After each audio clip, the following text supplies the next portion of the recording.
Hey everyone, it's Lexi. So in today's video, I'll be sharing with you the top 5 books that I read this winter.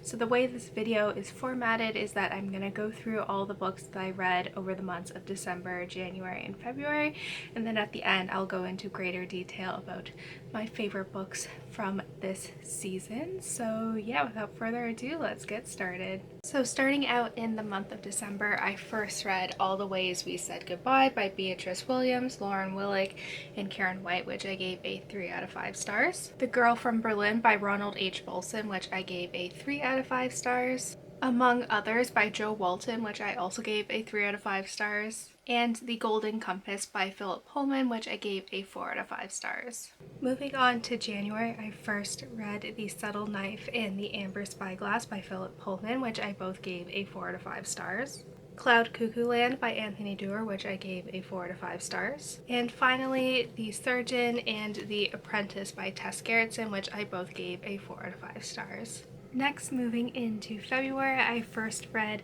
The Book of Lost Names by Kristen Harmel, which I gave a 3 out of 5 stars. Darkness Falls by Robert Brinzna, which I gave a 4 out of 5 stars. People We Meet on Vacation by Emily Henry, which I gave a 3 out of 5 stars. The Sinner by Tess Gerritsen, which I gave 4 out of 5 stars. And lastly, House of Sky and Breath by Sarah J Maas, which I gave a 5 out of 5 stars too. So starting up, these are in no particular order. They were just how I stacked them up for when I was taking my thumbnail picture. So basically they go from smallest to biggest like size books, and the first would have to be my reread of the Rizzoli and Isles series by Tess Gerritsen. I read this series when I was about 15 years old in high school, and I haven't read these since, and for years I've been wanting to reread this series just because this series is so near and dear to my heart. But now that we have the newest novel coming out in July, I wanted to, be caught up, and so I'm gonna be reading 2 books a month is kind of like the plan. But yeah, this book holds up to me reading this as a teenager and then me reading this 12 years later as an adult who's 27 years old. So I think this series holds up really well to like my nostalgia of it, and I was a little bit nervous too because this series meant so much to me when I was a teenager. Like, I was going through a lot of health issues, and so I kind of stumbled upon this series, and then every Friday after school my mom would pick me up, we would walk into town, and I'd get the next book in the series, I'd read it for that week, and then the process would start all over again. So this series provided me with some escapism from like a lot of my health issues. So like I said, this series is near and dear to my heart, and I'm happy it holds up to my memory of it. Tess Gerritsen has just a way of really writing really creepy chapters from the perspective of the killer, and how she's able to integrate a lot of medical terminology. She is a physician, so she is pretty heavy on the medical terminology, but she does so in a way for people who don't have a medical background can understand. And I like, especially too, I feel like the first 2 books are very different from the rest of the series. Like, we don't really get introduced to Dr. Isles. We barely get introduced to her in the second book, and then after the third book, like on the third book and then all forward, it's kind of split between the 2 perspectives, which I really enjoy. The story, or the series, follows Jane Rizzoli, who is a homicide detective for the Boston PD, and Dr. Mara Isles, who is the medical examiner, and the cases that they take on. Like I said, for the first 2 books, those are the ones I probably remember the most because they're the most iconic. But for me, it's like rereading these books for the first time because it's been so long, and I remember like details here or there, but for the most part it's like reading them for the first time, and I feel like I am enjoying it more now as an adult. Like, there's a lot of more things that I like understand or pick up now as an adult reader, and I really like how in the third book we get to explore the relationship between Jane and Mara as well, and kind of see how that changes throughout the series. So like I said, I'm very happy I decided to kind of reread the series before the new book coming out. But if you're looking for like a classic like murder mystery series, I think this is a great series to start with. So next up would have to be the His Dark Materials trilogy by Philip Pullman. I never read this series as a kid, and I don't know what got into me in December, and I was just like, you know what, I want to read this. So I got the ebook from the library, just not really sure if I would like it, but obviously I picked up this kind of combined edition. But yeah, I really enjoyed this. It was something a little bit different, and I don't have a I'm not religious myself, so a lot of the religious allegories in here I didn't necessarily pick up. My boyfriend, when I was reading this, he was like, oh, maybe I'll reread this, because he read this when he was, a kid, and I was like, he was explaining some of the religion stuff, and I'm like, it's like we read two different books, because I didn't really pick up on a lot of the allegories and symbolism of religious, based on the Bible stories. So which I think is a little bit funny, but nevertheless, despite not having a lot of religious background, I really enjoyed this series. I think Lyra is such an interesting character, and this world was so interesting. I feel like the first book, just where it is going, you don't really know. I feel like the first book is very much its own entity, and then the second book just takes on this bigger, grander world, and just the world building here was great. I feel like even though this is geared towards a younger audience, reading it as an adult was, very doable, and I really enjoyed it. So yeah, it was very action-packed. It was fast-paced. I flew through this series. I loved it. Now I know why this series is so well loved, and I cannot wait to pick up his new series as well, which is really exciting. So yeah, I'm happy I decided to pick this up, because like I said, this was never anything that I read when I was a kid. So next up, this is a continuation of one of the newer crime series that is out there, and it is Darkness Falls by Robert Brenzida, and this is the third book in the Kate Marshall series.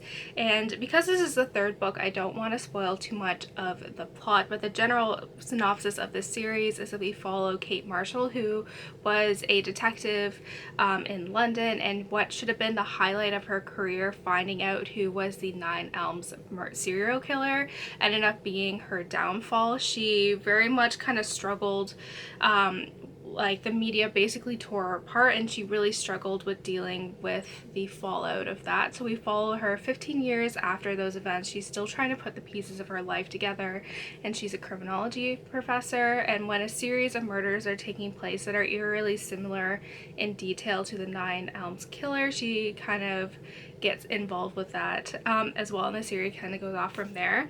And what I really like about this series and this author in general, I also like his Erica Foster series, is just how incredibly fast-paced it is written. The chapters are fairly short, so you just want to keep reading. So you finish a chapter and it feels like every chapter ends on a cliffhanger, so you just want to keep reading and reading. And I just love the character development of Kate in here throughout the three books. She's very flawed.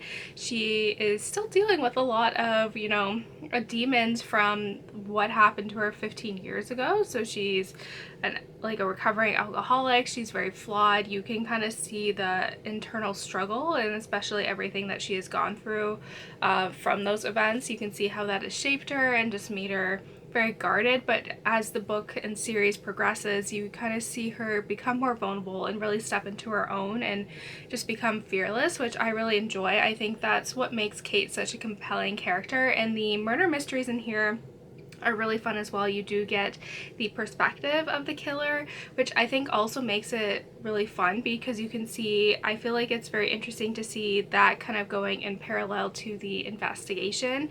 And this one in particular dealt with a cold case, which I think makes it a lot of fun too. I feel like with crimes that happen, that are current investigations, are fun, but I think there's something interesting and unique about cold cases, and just kind of, uncovering the mysteries of the past and trying to piece together, either people have died since then, or trying to uncover stuff that the original investigation didn't. And I think that's what makes this series really shine. So if you're looking for a newer crime series, this one only has 3 books out, and you can honestly marathon them probably within a few weeks, because that's how incredibly fast-paced they are. But yeah, this series is just a lot of fun. So this is a book that I feel like for most people, you either love it or you hate it, and it is Cloud Cuckoo Land by Anthony Doerr. So I was a big fan of Anthony Doerr's previous works, All the Light We Cannot See. I read that when it first came out, and I just fell in love with his writing style, and this one is very different, and I really enjoyed it. My boyfriend also read this too, and he enjoyed it as well.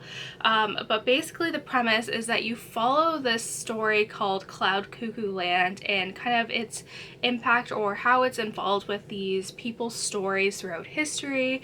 So we follow like a girl growing up in in like the 15th century, and a boy who's also kind of involved in the 15th century. We then follow another story that takes place during World War II, and then also kind of present day, early 2000s as well, and then also like a future narrative. And just seeing how this story has been connected throughout time, I think is a really interesting concept. I did really enjoy this book. I think it's like, again, it's one that you either love or you hate, and I really loved how in the end how he tied all these narratives together throughout time and seeing how they were connected and all the webs that tied these people throughout time, which I really enjoyed.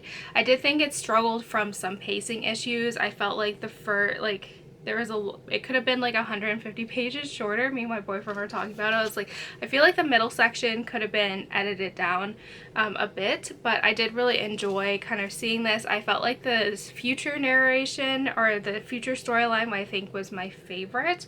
But yeah, I love seeing how this author like tied all these stories in throughout time. I think was just a lot of fun. So again, I think this is a book that you either will love or hate. So yeah, like I said, I enjoyed this book. There were some issues that I had with it, but overall I did enjoy it.